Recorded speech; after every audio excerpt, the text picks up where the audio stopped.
그러니까 예수님께서 우리 거듭난 사람들이 어떤 존재인가? 예수님이 주신 정의입니다. 우린 빛이고 우리는 소금이다. 이 정의를 비껴나갈 수 있는 사람은 없어요. 적어도 거듭난 사람이라면. 그래서 이제 진짜 질문은 뭔가 하면, 과연 내가 빛인가? 그렇게 살고 있는가? 빛의 매력을 내가 바라고 있는가? 또 내가 과연 소금으로서 이 험하고 맛없는 인생살이에 뭔가 이렇게 맛을 내는 이런 존재가 되고 있는가 질문이 되지요. 오늘 23절 말씀에 의하면 우리는 거듭났대요. 우리를 다 거듭난 사람으로 베드로가 일단 전제를 합니다. 거듭났다는 것은 다시 태어났으니까, 태어났다는 것은 생명이 생겼다는 이야기인데, 이 생명은 육체적인 생명, 사람의 목숨, 이거하고는 다르다. 하늘의 생명이고 하나님의 생명이다. 거듭난 사람 안에는 그리스도의 향기가 있대요. 그리스도의 냄새가 있대요. 근데 이 냄새가 밖으로 나가질 못해요. 자아의 너무 단단한 껍데기 때문에. 그리고 우리 안에는 하나님의 생명력이 실시간으로 지금도 약동하고 있답니다. 그런데 이 하나님의 생명력이 밖으로 표현이 안 돼요. 못 돼요. 왜냐하면 역시 너무 단단한 자의 껍질, 옛 껍질에 꽉 갇혀버린 겁니다. 그래서 이 하나님의 생명력과 그리스도의 향기를 막고 빛과 소금으로서 살지 못하게 막아버리는 이 첫 번째 껍데기가 뭔가를 지난주에 같이 나눴는데요. 열등감, 자기정죄감, 이 말씀을 드렸습니다. 자, 오늘은 역시 아주 단단합니다. 이 열등감이나 자기정죄감 못지않게 하나님의 생명력을 이렇게 막아버리는, 방해하는 이런 게 있어요. 우리 안에 근심과 걱정입니다. 근심, 걱정. 자, 여러분, 이 안에 근심 없는 사람이 있습니까? 걱정거리 하나도 없다, 진짜 일도 없다, 그런 사람은 없어요. 이 세상을 살아가는 동안 하늘나라 갈 때까지는 뭐 어차피 인생살이 전체가 다 따지고 보면 걱정거리 아닌가 이런 생각이 돼요. 자, 그런데 문제는 좀 심한 사람들이 있어요. 그러니까 밤새 걱정과 근심 때문에 거기에 눌려가지고 잠을 못 이룬다.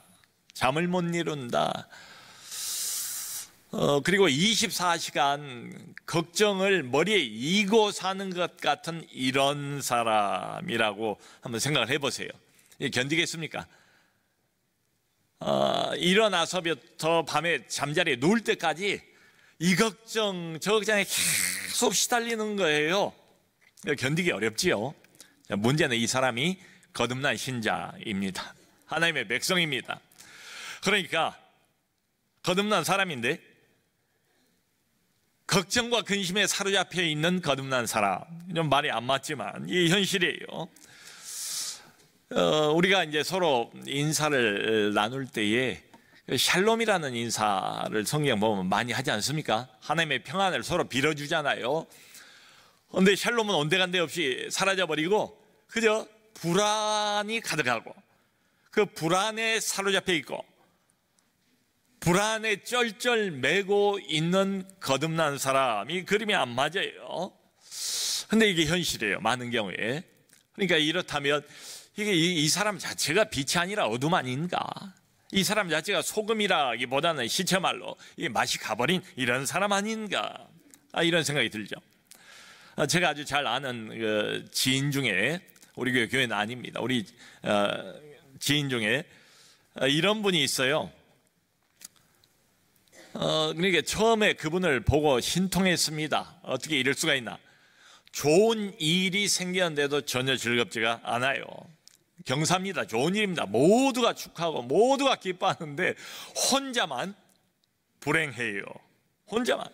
그래서 왜 이 사람은 이런가? 보니까 늘 그래요. 제가 그래서 그걸 발견을 했습니다. 이 사람은 어떤 좋은 일, 어떤 좋은 환경을 만나도 아주 기가 막히게 빠른 속도로 그 안에서도 걱정거리를 찾아낼 수 있는 은사를 가지고 있습니다. 이것도 은사라고 부를 수 있을지 모르겠지만 정말 신통할 정도예요. 어떻게 이런 환경, 이런 참 이 좋은 일 가운데서도 저런 걱정거리를 찾아낼 수 있을까? 그러니까 예를 들면 먹을 것을 걱정을 하다가 그게 해결되면 마실 것을 걱정합니다. 마실 것 해결이 되면 이제는 입을 것을 걱정하기 시작합니다. 이것도 해결이 다 되면 이제는 아이들 걱정, 온갖 아이들 걱정할 게 좀 많아요. 걱정을 시작합니다. 아이들 걱정 이제 괜찮을 것 같으면 부모님 걱정을 또 시작합니다. 그러니까 하루 종일 걱정을 달고 살아요. 이런 모든 것들이 다 이제 해결이 되면 다른 사람이 나를 어떻게 생각할까? 이게 걱정거리가 되고요. 그것도 해결이 되면은 내가 다른 사람에게 쓸데없이 너무 폐를 끼치고 있는 것 아닌가? 이런 걱정까지 하여튼 하루 종일 걱정 릴레이를 하고 있는 이런 종류의 사람들이 없지 않아 있지요. 자, 여러분, 물론 우리 다 압니다. 걱정 없는 세상이라는 게 어디 이 땅에서는 없지요. 그러니까 합당한 걱정, 타당한 걱정, 걱정할 만하다, 이런 게 분명히 있지요. 분명히 큰 위기고 문제인데 무사태평하고 아무 조치도 취하지도 않고 남의 일인 것처럼 이러고 있으면 이거 오히려 곤란하지 않습니까? 그러니까 합당한 걱정이 분명히 있어요. 그런데 도가 지나친 겁니다. 그러니까 별걸 다 걱정하는 거예요. 안 해도 되는 걱정까지 끌어당겨가지고 자기가 하는 이런 걱정 말이죠. 흔히 걱정도 팔자다, 그게 딱 맞는 경우가 있어요. 걱정도 팔자예요. 마치 걱정을 하지 않으면 살맛이 안 나는 것처럼 보이는 이런 사람. 여러분, 우리가 걱정하는 것에 대부분은 일어나지 않는답니다. 뭐 통계도 나와 있지 않습니까? 일어나지 않을 것을 걱정하고 있어요. 거기에 모든 근심, 걱정, 염려, 여기에 모든 시간과 모든 에너지를 다 소모해버려서 결국은 탈진해버리는 이런 경우들이 얼마든지 있다. 우리 교회에 한 두어 번 특강 때문에 오셨던 이무석 교수가 생각나십니까? 그분이 우리나라에 있는 몇 명 안 되는 정신분석학자 중에 한 사람입니다. 이무석 교수. 근데 이분이 무슨 말을 하는가 하면 사람이 느끼는 불안 중에 근접 불안이라는 게 있대요. 이건 뭐냐? 어떤 사람하고 친해질 것 같으면 이 사람이 불안해지기 시작합니다. 좀 이해가 안 가요, 언뜻. 그러니까 어떤 사람이 내 옆으로 가까이 오면 근접하려고 하면 불안해져요. 어떤 남자 형제가 있었는데 참 잘생기고 좋은 학교 나오고 직장도 번듯하고 사람도 괜찮고 결혼할 나이가 됐어요. 그런데 이 청년이 결혼을 못해요. 여자하고 가까워지고 친해지면 불안해지기 시작하고 결국은 자기가 먼저 결별을 선언을 해버리는 거예요. 그게 참 이상하잖아요.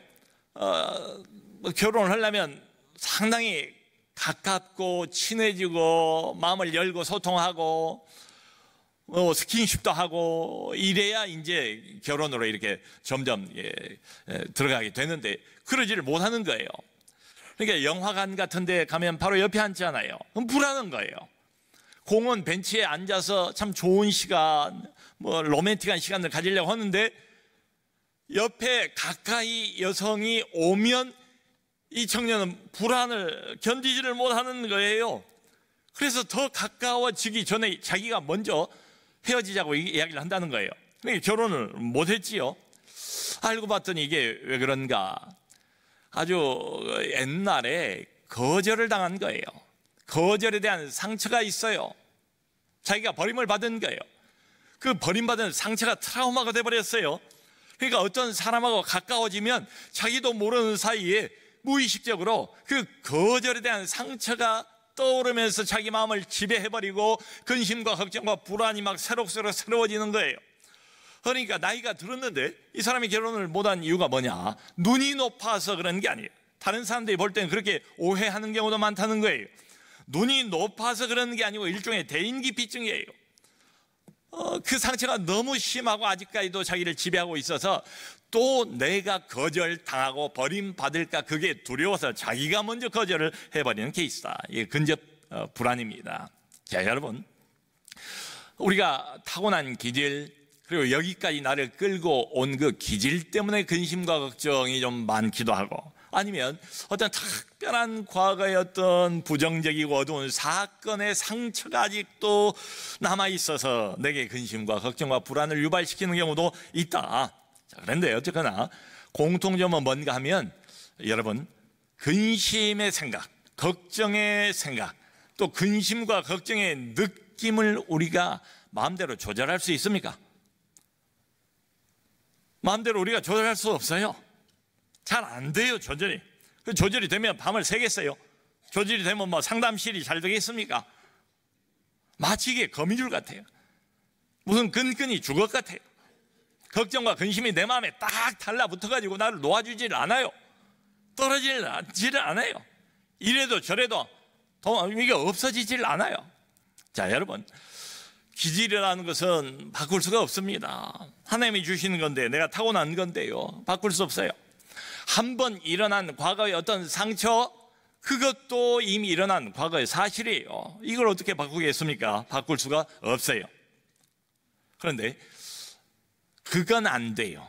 그걸 바꿀 수는 없어요. 그런데 거기에 이건 돼요. 이건 돼야만 돼요. 거기에 휘둘리지는 않을 수 있어요.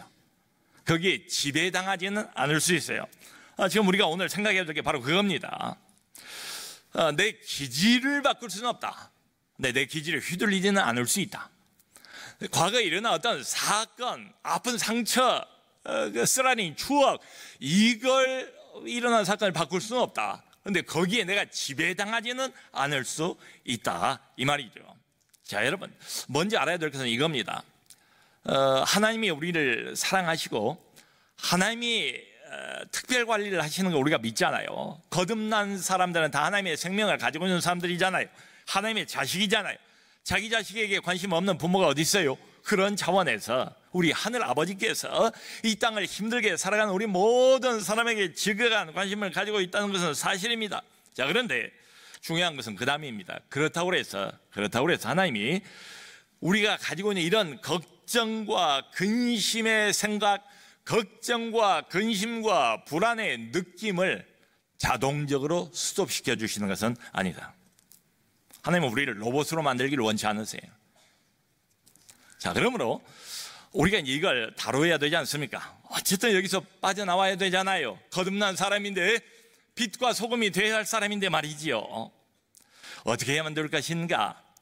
여러분, 지금까지 나도 모르는 사이에 그저 무의식적으로 내가 염려를 선택하고 걱정을 선택하고 부정적이고 어두운 감정을 선택해서 그것을 받아들이고 거기에 익숙해진 것이라면, 지금부터라도, 오늘부터라도, 오늘 이후로는 반대로 선택하면 되지 않겠는가? 말하자면 염려, 걱정, 근심, 여기에 더 이상 끌려다니지 않겠노라고 결심을 해야 될 필요가 있다.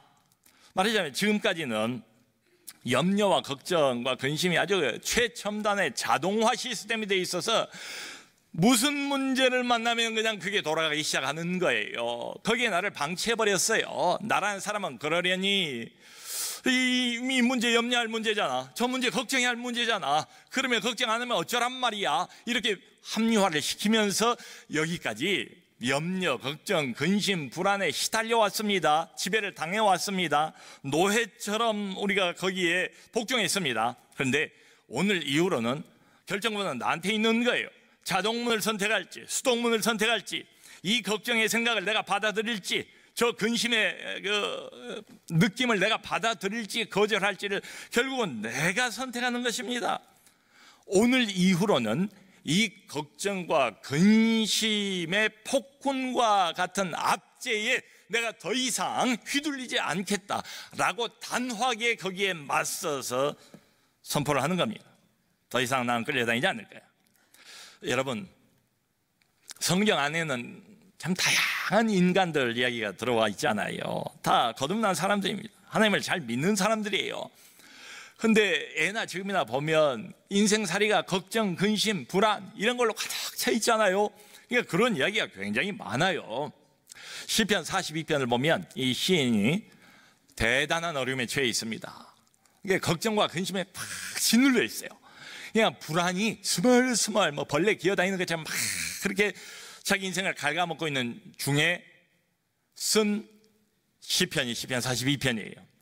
사슴이 시냇물을 찾아 갈급해하는 것처럼 온 산을 찾아 헤매면서 물 한 방울 목말라 하는데도 불구하고 물을 찾을 수 없는 것처럼 이 시인이 하나님을 그렇게 갈망하는데도 하나님의 음성이 들리질 않고 하나님의 임재가 느껴지질 않는 이런 상황, 절박한 상황에 놓여 있습니다.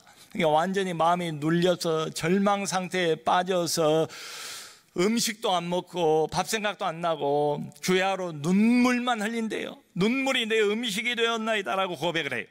아주 깊은 절망과 침체를 경험하고 있습니다. 그런데 그게 왜 기록이 되어 있겠어요? 결국 그걸 극복한 거예요. 아주 멋지게 그 침체를 벗어난 거예요. 그러니까 우리가 배워야 될 것은 도대체 어떻게 해서 이 사람이 이걸 극복했는가?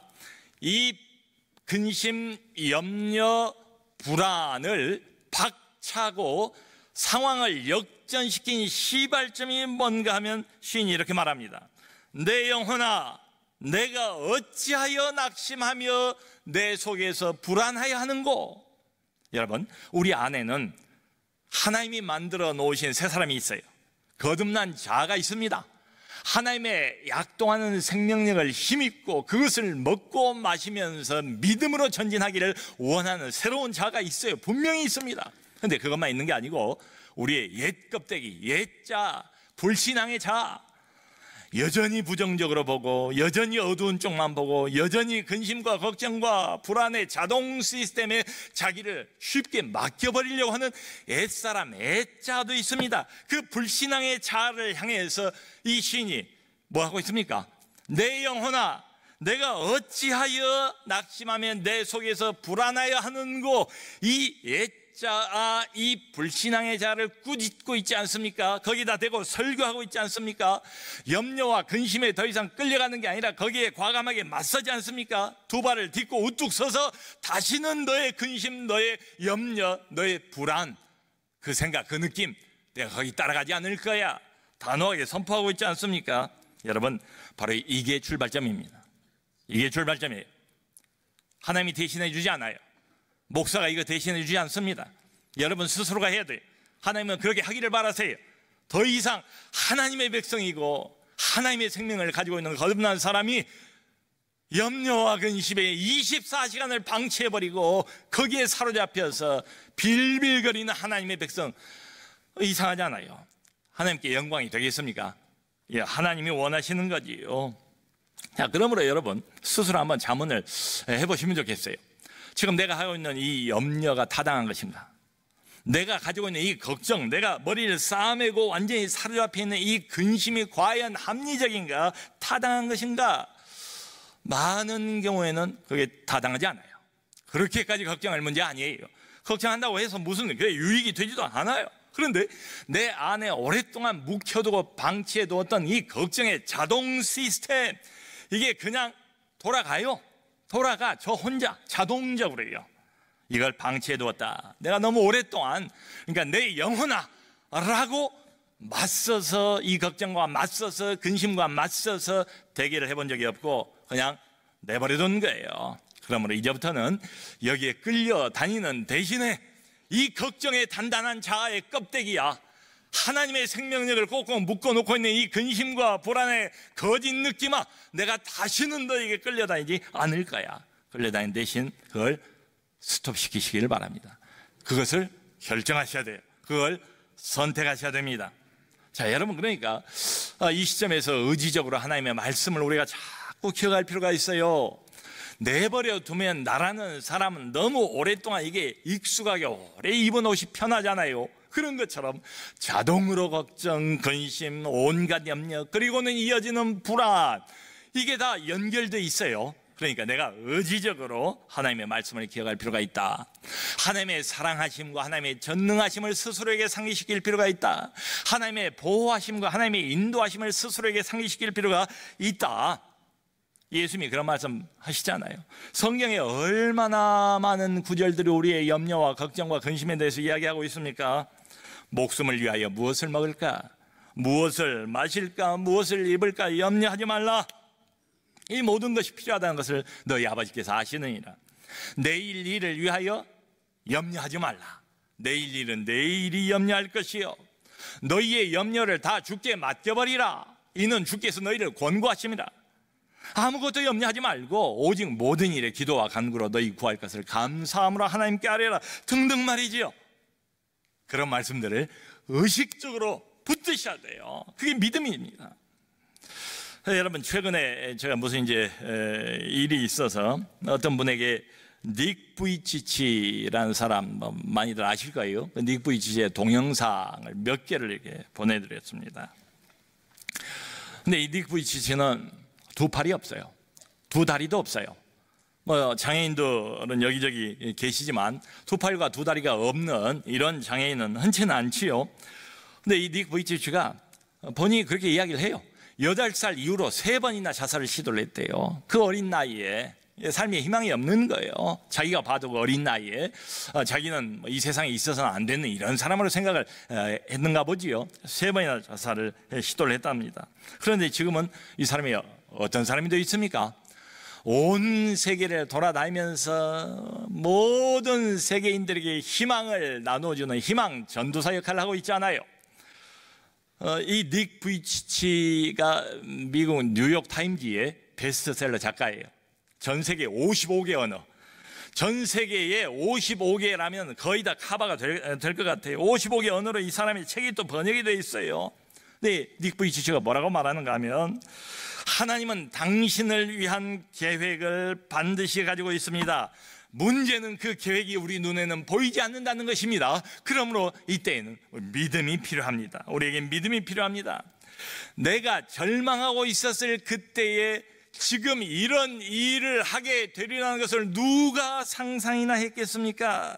나 같은 사람도 하나님이 이렇게 사용하신다면 도대체 하나님이 쓰시지 못할 사람이 누구란 말입니까? 이 닉 부이치치가 아주 도전적으로 그렇게 우리에게 묻고 있습니다. 그러니까 선택을 한 거예요. 닉 부이치치도 절망 대신 소망을 선택한 겁니다. 마귀의 음성 대신 하나님의 약속을 선택한 거예요. 죽음 대신 삶을 선택한 거예요. 그리고는 멋지게 극복해서 이렇게 귀하게 쓰임을 받고 있지 않습니까? 여러분, 어떤 사람을 보면 참 자질이 좋아요. 바탕도 좋고 자질도 좋고 믿음도 있고요, 은사도 있어요. 거듭난 사람이 맞아요. 100% 거듭난 사람이에요. 오직 한 가지, 걱정이 너무 많아요. 지나친 걱정에 다 이렇게 눌려 있어요. 그래서 그 안에 있는 하나님의 생명력이 발휘가 되지를 않고 그 안에 있는 그리스도의 향기가 밖으로 빠져나오지를 못해요. 그래서 참 안타깝다, 아까운 경우가 얼마나 많습니까? 자, 그러므로 사랑하는 성도 여러분, 오늘 이후로는 여러분들 몫입니다. 무엇을 선택할 것인지 여러분들 스스로가 결정을 하셔야 돼요. 하나님 같은 건 없어. 난 여전히 혼자야. 희망 따위도 없어. 살아보니까 결국 절망밖에 없어. 이 세상은, 대한민국 사회는 사는 목표도 나 같은 사람은 없어. 그걸 선택하시든지, 그러면 그 결과도 본인이 책임을 져야 합니다. 아니면 하나님이 날 사랑하셔, 내 인생의 주인은 하나님이셔, 누가 뭐라고 해도 하나님이 나를 사랑하셔, 하나님이 나와 함께 하셔, 하나님이 내 인생의 처음부터 끝까지를 인도하고 계셔. 이걸 선택하시든지. 내 앞에 놓여있는 인생은 파편 조각뿐이야. 온전한 인생은 나 같은 사람은 불가능해. 그저 부서진 조각만 내 앞날에 있어. 닉 부이치치가 그렇게 말합니다. 그렇게 100% 믿었대요. 나 같은 사람, 내 인생 앞날에 무슨 미래가 있겠는가? 부서진 인생의 파편 조각밖에는 없지. 한 번도 제대로 꿰 맞춰질 수가 없는 그런 인생을 어려서부터 타고난 거야 라고 자기는 믿어버리는 거죠. 여러분, 내 인생 앞날에도 오직 부서진 조각만 있을 거야 라고 믿고 그걸 선택을 하시든지, 아니면 하나님이 나를 위한 계획을 가지고 계셔, 나를 위한 완벽한 계획을 가지고 있어, 그걸 선택하시든지. 둘 중에 하나입니다. 우리 모두는 다 거듭난 생명을 가지고 있습니다. 하나님의 능력이 우리 안에 있어요. 없는 게 아니에요. 다른 말씀하지 마세요. 결국 자기가 걱정을 선택하는 거예요. 자기가 자기 인생 길을 이쪽으로도 들고 저쪽으로도 드는 거예요. 하나님이 그것까지 알아서 다 착착 자동적으로 해주지 않아요. 내 선택입니다. 걱정과 근심을 선택하지 마시고 소망과 하나님의 말씀과 믿음을 선택하는 여러분들 다 되시기를 바랍니다. 우리 안에 지금도 실시간으로 약동하고 있는 놀라운 하나님의 생명력이 있다. 죽은 예수 그리스도를 죽은 자 가운데서 다시 살리시는 그 동일한 능력이 지금도 너희 안에 작동하고 있다는 것을 왜 모르는가? 에베소서 1장의 바울이 이것을 알기를 바래서 계시와 정신을 너희에게 하나님이 주셔서 눈을 뜨게 하셔서 이 능력이 너희 안에 있다는 것을 알게 하시고 그 능력을 누리기를 바라노라. 여러분, 우리 안에는 하나님의 무한한 능력이 있습니다. 그 능력으로 그리고 하나님의 말씀으로 모든 근심과 걱정을 물리치시고 승리하시는 2019년 꼭 되시기를 주님의 이름으로 축원합니다.